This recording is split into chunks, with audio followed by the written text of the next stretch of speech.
Welcome to the Copeland Coaching Podcast, where it's all about turning your job search into a slam dunk. Your host is Angela Copeland.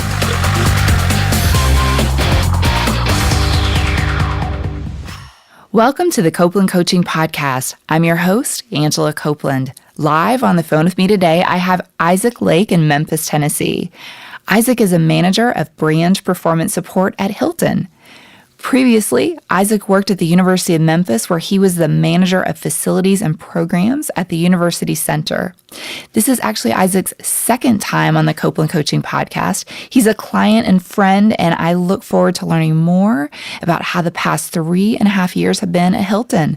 Isaac, thank you for joining me today. Hi, Angela. Thanks for having me. It's always good to have a chance to connect with you, and really looking forward to chatting. Oh, great. Well, you asked me before we got started sort of like what initiated this sort of second follow-up conversation. And I mentioned, I think we met up at some point maybe a few years ago, and you said, gosh, there's so much more I wish I could share.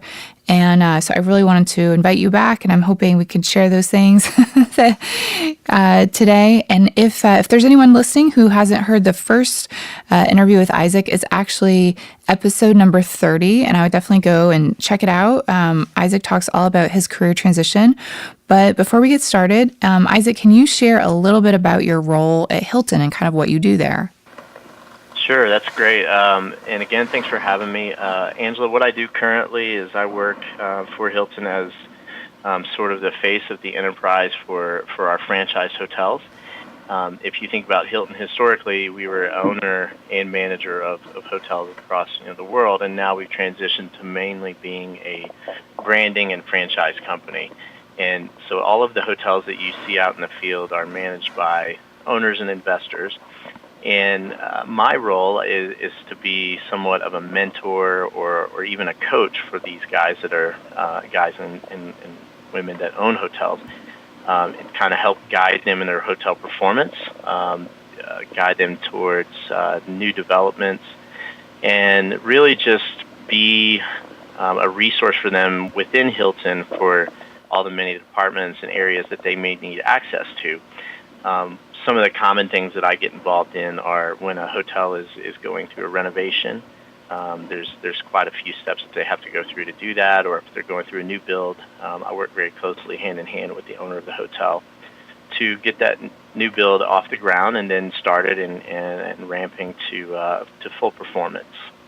That's really interesting. So it sounds like, and you mentioned different departments, it sounds like your role probably spans like a lot of different areas. Is that true? Yeah, there's literally hundreds of departments within Hilton that an owner may need to access. And if you think most owners don't just own Hilton product, they may also own Marriott product or IHG product, along with a variety of other brands. And so having to navigate, a complex system across multiple companies can be very complicated. And for them trying to learn who they need to go to for brand standard, or who they need to go to get architecture and design approval, or an interior design approval, or where to order this or that. I mean, there's so many different departments within Hilton, and so I serve as a resource for them, a single point of contact, essentially, where they can reach out, call me, and I help them resolve whatever the question is. That's interesting. I almost feel like you're a problem solver, but you're also kind of like a spokesperson or an advocate for the owner to help be sure that their issues kind of get taken care of.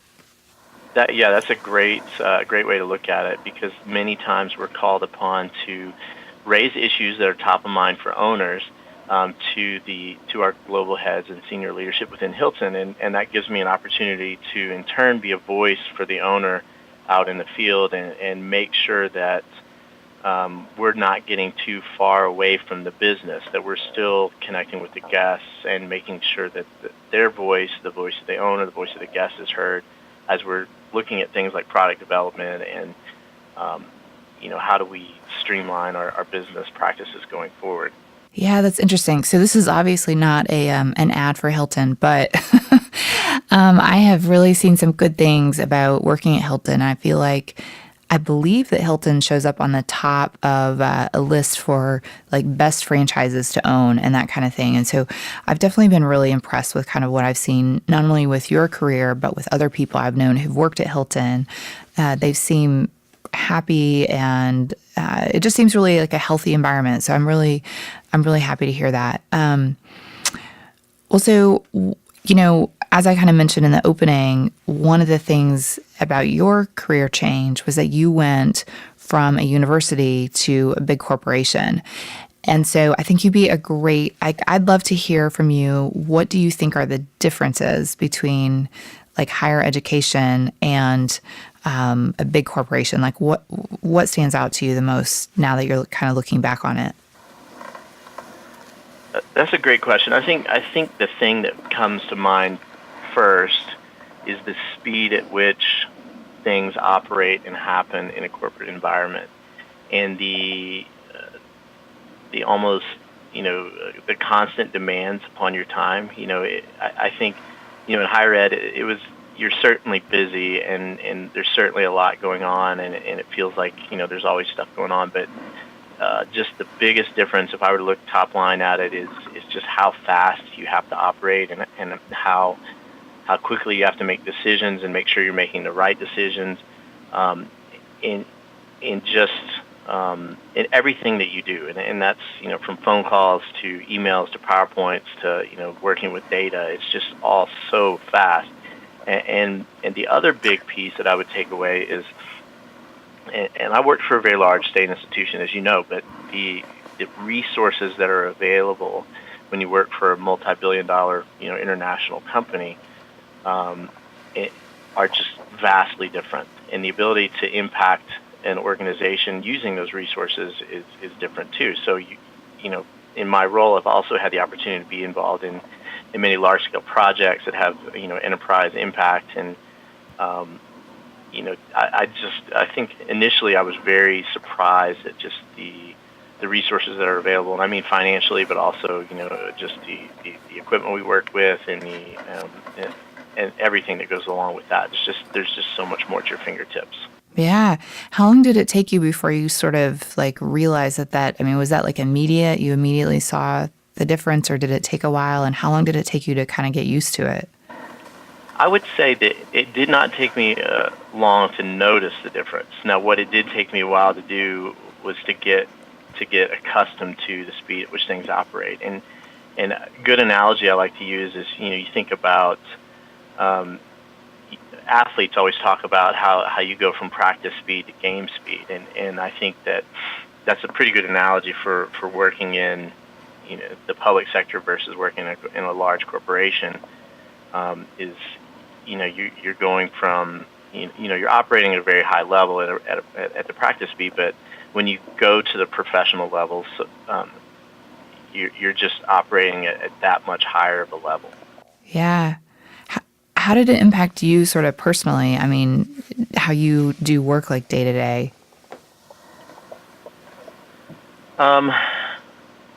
Personally, I think, interestingly enough, it gave me a lot of confidence once I realized that I was able to be competitive with people that have been in the field for, 20, 30 years. And, yes, it did take me some time to get up to speed.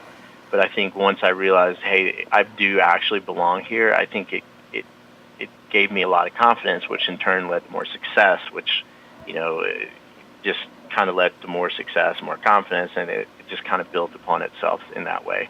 Yeah, I could see that. I remember when you were first working there, and we're Facebook friends, and you started sharing like photos of like Hilton gear or something, like at work. And I thought, that's so wild. He must really like it there. Yeah, I mean, and again, you, as you said, this is not an advertisement for Hilton. Yeah. We are, it is one of the top 100 places to work, so it's just a great company to work for. Yeah. It made me laugh because I've never wanted to post like photos with any corporate logos. So it made me know that it was going well. So you mentioned, like we talked about a couple of times, that you came from higher ed, and initially, for example, like when we would look at your resume, it was sort of all higher ed, like your whole background. And so, to me, obviously, that probably wasn't the thing that landed you the job at Hilton, was that you had worked at a big university. And so anyway, I'm wondering what, in your mind, like what were your transferable skills that you were able to sort of take and showcase to Hilton and really get them to think of you a little bit differently? That's a great question. I think, to your point, when I started working with you, we very quickly tried to dial down to what were the skills that would be applicable outside of higher ed, and so much so that I changed my resume completely to list skill sets that I thought would stand out to potential employers as opposed to the work experience in higher ed. Some of those skills that were transferable were things that I was doing at the university. Some of them were not. In fact, many of the things that I highlighted on my resume were things that I were doing outside of my position at that time. Leadership positions that I held in a couple of local nonprofits, for example. Some business ventures that I had gotten into with various partners and some of my own. Those were the skills that I chose to highlight. And ultimately, I think those skills and experiences were what made me attractive to Hilton. And honestly, in my interview process, what I talked about were some of my experiences developing real estate and some of my experiences working with other franchises, things of that nature. And very little of my actual experience within the university setting came up, with the exception of things that are transferable, like the ability to lead a large team, the experience running what amounts to a convention or a conference center. Those skills were attractive to Hilton and to other organizations as well, because they were things that they understand. I had to really let go of all of that higher ed lingo and be much more neutral in the way I talked about that experience, just to make it translate. Yeah, I feel like it probably wasn't super counterintuitive at first, because the other things that you listed, you mentioned things related to real estate or other franchises. Those were kind of more, and I don't want to underplay them, but they were almost kind of like a hobby sort of side. And hobbies may be the wrong word, but they were like a side thing that you were doing that you weren't sort of on the payroll for. So I don't think that those were things that you had in the past sort of highlighted about your background. Yeah, you're right. I didn't even have those things in my resume. I think that, as I started looking at, and I think you and I have talked about this before, it was initially very overwhelming trying to figure out, having worked in one career field for 10 plus years, how to transfer and do something different, and working within the constraints that I was working on. And I had to get creative, and I had to sort of let go of any preconceived notions that I had about what's supposed to be on a resume and what should I talk about in the interview, and really highlight the things that I was good at and the things that I cared about doing. And once I started talking about those, and people could see the passion and the knowledge and the skill set behind the things that I was doing that were just outside of my normal work experience, that really ultimately is what drove me to multiple job opportunities and ultimately the position that I wanted, which is the one that I'm in now. Yeah, absolutely. And I think the other thing to think about for maybe somebody else who is looking and who, like you said, doesn't kind of know where to begin. I mean, first of all, Hilton was not the first company that you talked to. It was obviously the best fit, but you kind of explored a lot of different options. And so, but the thing is, those side projects that you were working on, the sense I got was that those were the things that you actually really enjoyed. And so to find a company that needed those skills kind of put you in a job that you would enjoy. No, that's a great point. And I think back to the first time that I met my current supervisor, and we didn't even talk about, to if memory serves anyway, I don't think we even talked about the university I worked at all. We really just started talking about it was a great networking event, and we just sat down and connected on experiences that I had shared that I was, again, to my point, I was very passionate about them, and he sort of happened on the idea. He's like, you'd be great working with owners because you speak the language. You'd be great working with owners of hotels because you speak the language they speak. You sound like somebody that owns a hotel because you talk that way. So that's a great point. Yeah. Did you guys have like hot wings or something in that first meeting? We did, actually. And it's funny. In my old environment, you wore a suit and tie every day, and we had to reschedule a couple of times, and he emails me and he says, hey, I think it was like a Friday morning. He said, hey, my schedule freed up. What's your availability to go get some wings today? And I'm thinking to myself, oh Lord, I'm going to try to eat wings in a 3-piece suit. I showed up in my suit, and he was in jeans and a polo, and we sat there and had wings, and I had a great time. Oh, that's really good. Well, so I also want to talk about your education because you have, I believe it's a bachelor's in music, and then you also have a master's in leadership and policy studies. And I believe the master's degree was very much sort of like a higher education sort of thing that you would study if you wanted to work in higher ed. And I'm curious, did your educational background ever sort of like come up as you went through the interview process? Like, was it an issue? Yes and no. I mean, a bachelor's in music is not something that's transferable across a lot of fields, as you probably can imagine. Sure. The master's, though, however, I was able to speak to quite a bit of that because at the time the department it was located in was very psychology heavy, and so I really highlighted that part of the master's, some of those studies that I had done, and really honed in on the things that I thought would be applicable to working for this particular role with Hilton, the things that made sense. Having a master's degree in any field, I think, with probably a few exceptions, does help you stand out against competition. So that alone did help.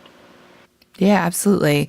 Well, so the other thing with regards to education, a lot of people that I talk to who want to switch to a new field completely, their strategy becomes, well, I already have a master's, but probably I should get a different kind of master's. Like, yes, I have a master's in leadership and policy studies, but maybe I should get an MBA because, this is a corporation.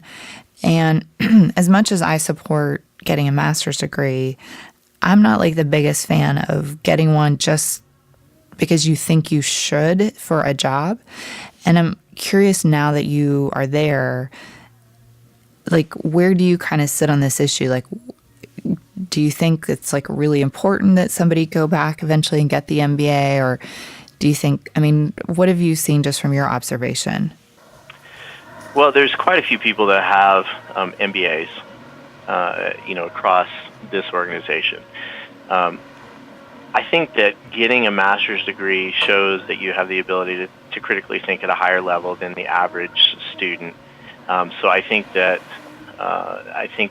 in most cases it's not necessarily necessary to go back unless it's a very specific. For example, if I had gone on and got my master's in music, I'm not sure that would have really helped me. Right. At Hilton. But having a generalized master's, with a focus in leadership, that was transferable to Hilton, and I think it's transferable to most organizations because it was really focused on. And again, I highlighted the things about the master's degree that made sense, like the leadership and organizational development, the psychology, understanding how employees work. All of that stuff is applicable to Hilton, would have been applicable to many of the organizations that I met with. So I really focused on that stuff, and though there were some education-focused classes that I took, I didn't really speak to that because it didn't really make a lot of sense in that interview setting. So in my mind, if you've got a master's degree, or if you've got, a certain level of education, there's no reason to hold off on doing your career search. I think you should still try to find ways to connect the dots, so to speak. And it's really inherent. It's on you as the candidate for any potential position to be the person that's able to articulate, what makes sense to, in my case, Hilton. What made sense to Hilton? What parts of the Masters made sense. Yeah, I mean, I think what I'm hearing you say is that it's kind of about how you brand yourself, and that you don't necessarily need to dump out all the facts about your degree or your background. You need to sort of pick and choose what makes sense.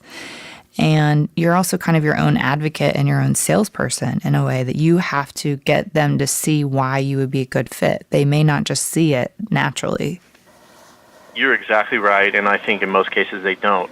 I think in most cases if an HR recruiter had looked at me on a piece of paper and said, okay, he's got a master's in leadership, he's got a bachelor's in music, he's got 10 years in higher ed, I don't think I would even made it off the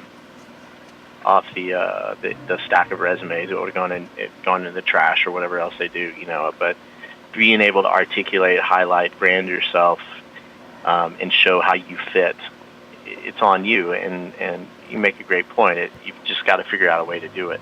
Yeah, and to sort of talk to people in a way that makes sense to them. And the whole point, which it kind of takes me to the next question that I have, which is around networking. But the whole point that you're making is that if you had just applied online, if the HR team had been the one to filter your resume, it would have stopped there.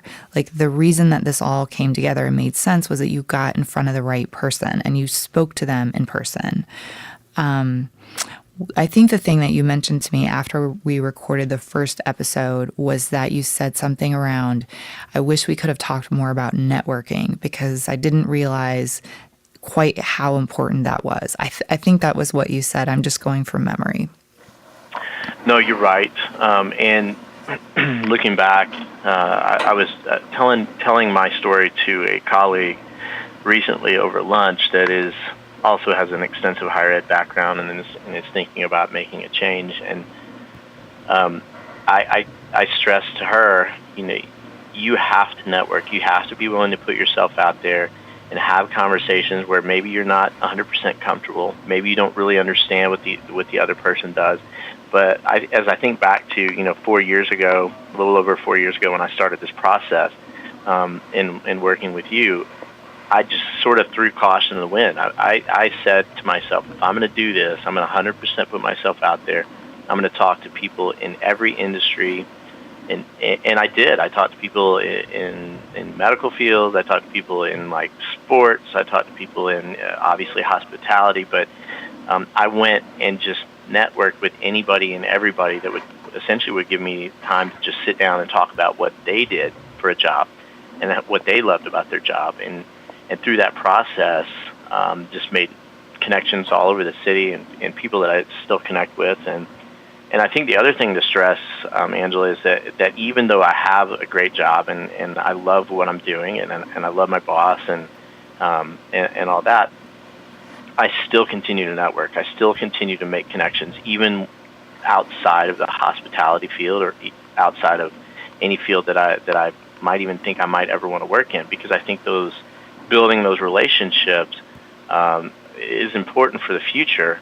And it's interesting how, as I've continued to do that, people have reached out to me even after, and even outside of what I currently do, to say, hey, here's an opportunity at such and such company. We think you might be a great fit. Do you want to come in and talk to us? So the importance of networking is probably, in a career search, is probably the top priority. Mm-hmm. And it's not immediate. Like, it takes time. You really have to get to know people. You have to stay in touch with them. But I think it almost creates like a safety net for you, because, not Hilton, but other big corporations, they go through big like layoffs. They, have an organizational change, and suddenly, you may be without something.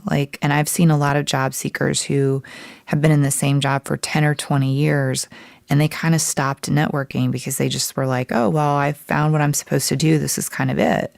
And when the environment changed, they weren't prepared because they didn't have those contacts and they hadn't really thought about what else they would do if something were different. And I think that puts them in a really difficult spot.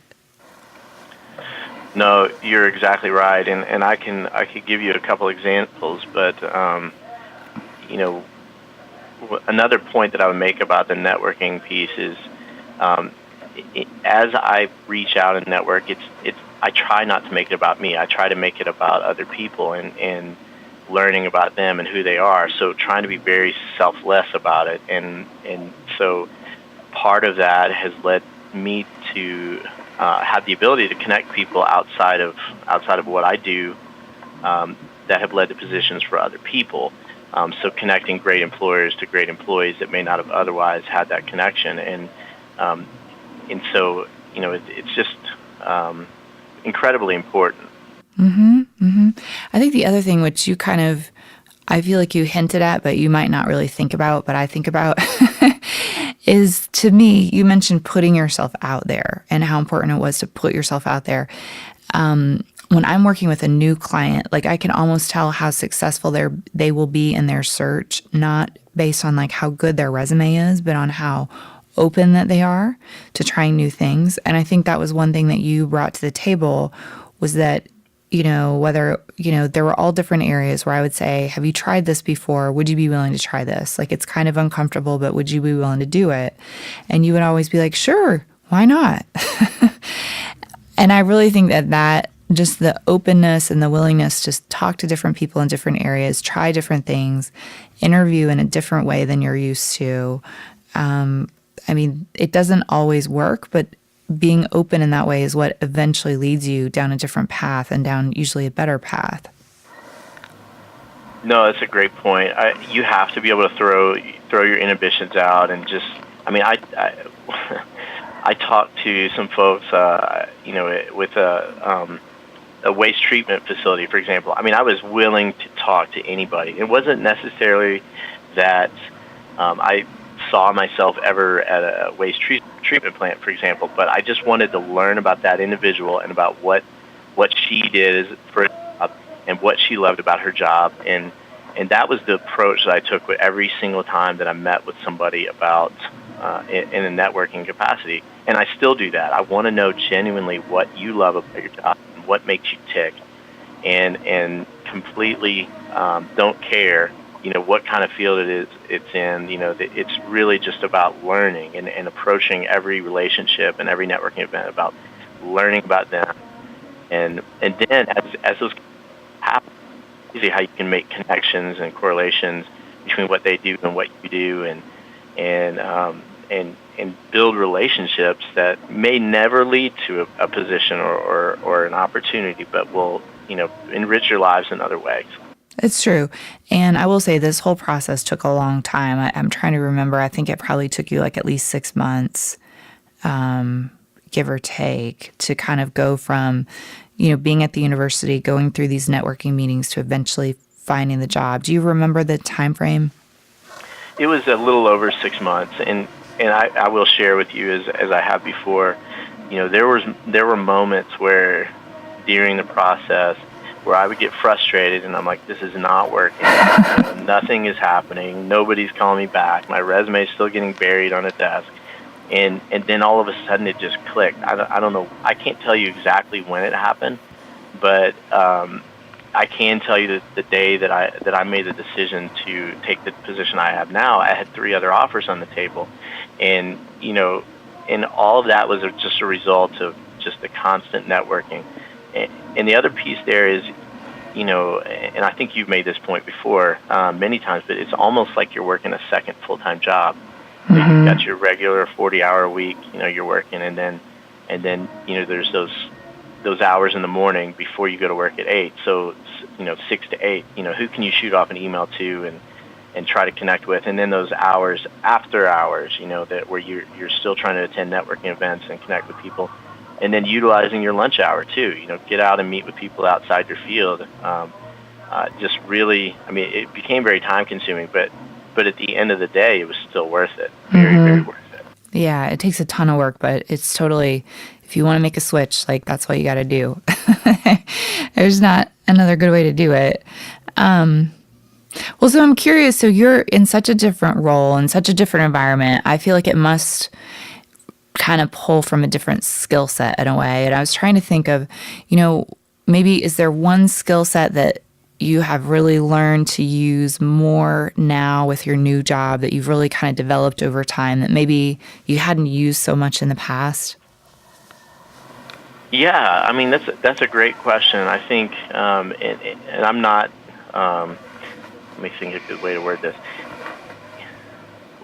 Often in my position, I'm placed into situations where I need to almost become a conflict negotiator. Might be a good way to describe it. Mm-hmm. So, individual that owns the hotel is either very upset or very angry about having to write a check for a significant amount of money, for example, and so my role then is to try to connect the dots with them. So really, conflict resolution, being able to connect dots for people, almost be a calming presence in the business relationship between the hotel owner and Hilton, the enterprise, is a skill that I think I actually learned previously working with college students. Just because you're often in those same situations where you're dealing with people that are emotionally upset for whatever reason. But I don't think that if you had asked me that 4 years ago, I would have been able to make that connection. Mm-hmm. I just kind of learned, oh, hey, I actually developed this skill years ago, but it actually works. People, outside of the student relationship. Yeah. Well, that's really interesting. And I think you're right. Well, so kind of looking back now, 3.5 years later, if you were to advise either yourself or somebody like you who wanted to switch but had sort of no idea what you wanted to switch into, I mean, what you kind of alluded to it a little bit earlier, but what do you think you would tell them is sort of the very first thing that they should do, and where should they be spending their time? That's a good question. I think if I were to look back at myself 4 years ago and give myself some advice, incredible as it sounds, I would say be even more open. Be even more willing to try things that you're not comfortable with. Initially, I think you and I talked about this quite a bit. There was so much white noise, so I just had no idea what to focus on because I'd been so focused on doing this one thing for 10 years. That it was just completely overwhelming, and I held on to that. I held on to I can't possibly do that for way too long. I mean, I think initially when you and I would discuss networking things, it took me a while to become comfortable with being uncomfortable. As funny as that sounds, but I would say to myself, from 4 years ago, just do more. Be willing to do more. Reach out to more people, spend more time networking, be willing to stick yourself out there and just learn, be willing to learn about people. And that was really what it was all about, is just learning, connecting, and sort of discovering myself in the process. Yeah, that's a really good way to say it. I like that a lot. I think I asked you maybe the beginning of this year, end of last year, at some point I asked you sort of what was your number one takeaway? And I think you said something like it was to pay less attention to other people's rules or something along those lines, to stop thinking that you can't do something and just to do it anyway. I mean, it sounds like it's really similar. Yeah, no, that's a great point. And that's something I sort of attribute to this process, is that along the way, I figured out, and it was actually on one of my a connect that I had with somebody you had set me up with, but just to have a networking conversation. But throw the rule book out. There really are no rules. Most people live their lives as if there's a rule book they have to follow. You started in higher ed, so you got to stick with higher ed, for example. I think most people live like that, and there's really no rule written down anywhere that I've been able to find. Since I've been looking. It says you can't, have a conversation with somebody, and you can't make a career switch. And who knows? This may not be, the last one for me. So I've decided that I'm going to live my life in my career life and professionally and in my personal life as if there are no rules. Yeah, I think that's really good. And I think the other sort of note to that is that you not only you had to become open to the idea that you could do something different, but you had to find a hiring manager who was also open to it. So the person who hired you is the sort of person who can see, that you could do more than one kind of thing in your career. If you talk to someone else, if they were more closed-minded, for example, it might not matter that you could have done the job. If they can't see it and you can't sell them, sometimes it takes longer because you got to look for that more open-minded person on the other end too. Yeah, that's a great point, and I found that person. The guy that I work for, his name's Kevin, and he's that type. He sees beyond, sort of boundaries and looks at who you are as an individual. And to his credit, he's hired a couple of people, some that are traditional hospitality people that have, worked in the field for years and years, but he's also hired people that come from other fields, myself, and then a couple other people on the team, because he looks at skill set. And I think he's really good at identifying skills that work together within his team, and then using the team to problem solve. And you see, it's kind of hard to go into it without really getting into our work dynamic. But if you were to look at the way our team approaches problems, you'll see that you'll see in those instances all the different skill sets coming together to problem solve around whatever that issue is. And it's just kind of it's really cool to watch it happen, and I really attribute a lot of that to the people that I work for. I think they've just done an amazing job bringing a team together that just can be a really top professionally performing team. Yeah, excellent. Well, this is such good advice. I feel like this has given us so much good information to kind of revisit, the last 3 years. Is there anything, I feel like we've covered everything. Is there anything I've missed or should have asked you? I don't know. No, I don't think so. I can't stress enough how willing you have to be as you're going through your career search to throw the rule book out and just open yourself up to any possibility, and you'll be surprised. I think I was surprised at the success that followed, and I continue to be surprised by the success that continues to follow, and the rewards that follow, just by being willing to, even after the career search, continue to open myself up to. When my boss approaches me and says, "Hey, would you be willing to try such and such?" Maybe historically 10 years ago, I might have been like, that's really outside my comfort zone. Now I'm like, hey, yeah, man, let's try this. Let's get ourselves out there and just kind of see what happens. That's really good. Well, Isaac, this has been excellent. So where can we go to learn more about you and your work? Is Hilton.com the best place, or is there any place else that we should look? You can certainly go to Hilton, but I'm on LinkedIn as well, Isaac Lake, and certainly would love the connection. And if anybody wants to talk to me one-on-one just to learn a little bit more, as I mentioned earlier, I love networking opportunities, and I'm in it to learn what's in it for you. Well, I appreciate that, and I think everyone else will too. So, Isaac, thank you so much. This has been great. Thank you, Angela. Thank you, everyone, for listening, and thanks to those of you who sent me questions. You can send me your questions to Angela at CopelandCoaching.com. You can also send me questions via Twitter. I'm at Copeland Coach, and on Facebook, I'm Copeland Coaching. Don't forget to help me out. Please subscribe on iTunes and leave me a review. Thank you for listening to the Copeland Coaching Podcast today with your host, Angela Copeland. Tune in next time to get more great tips on turning your job search into a slam dunk.